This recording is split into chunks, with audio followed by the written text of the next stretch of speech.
My dogs get excited to the point of defecating themselves when we have guests. They really want to say hi and whine and cry so loudly for the guest to approach. I'm Gabrielle Johnson, certified dog behavior consultant with a bachelor's degree in psychology and sociology. I own Best Life Dog Services and specialize in aggression and nervous system dysregulation, helping clients around the world. I want to use this comment to talk about different types of stress responses. Specifically, I want to talk about two of the lesser recognized survival responses that we might see.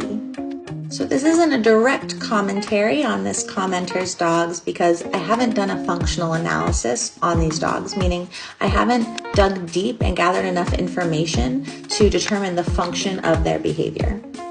But I can absolutely speak more broadly to when dogs are very clearly over a healthy level of arousal, but the source doesn't seem to us to look like anxiety or frustration. So I want to talk about the fidget response. So we know fight and we know flight. Fidget is another survival response where your dog is still in that red zone brain. We're experiencing what we might call a toxic level of stress. In this state, your dog is not able to process information. They're probably not taking food.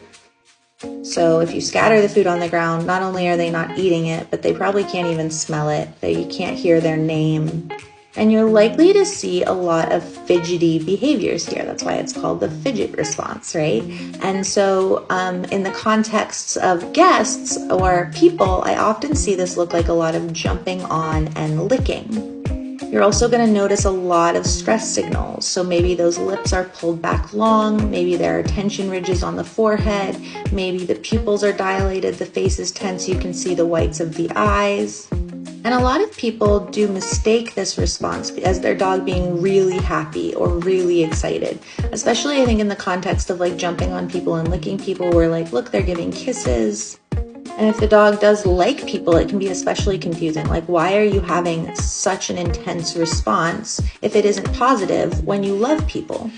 We have to remember that, one, even excitement can take us so high up on the stress scale that it turns into something more negative and ultimately harmful. So like excitement can turn into frustration, can turn into a fight. We see this all the time at dog parks.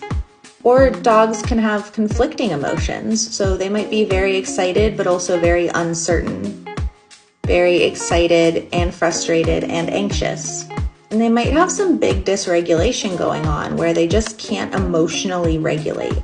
And those dogs need our help too, just like the flighty and fighty ones.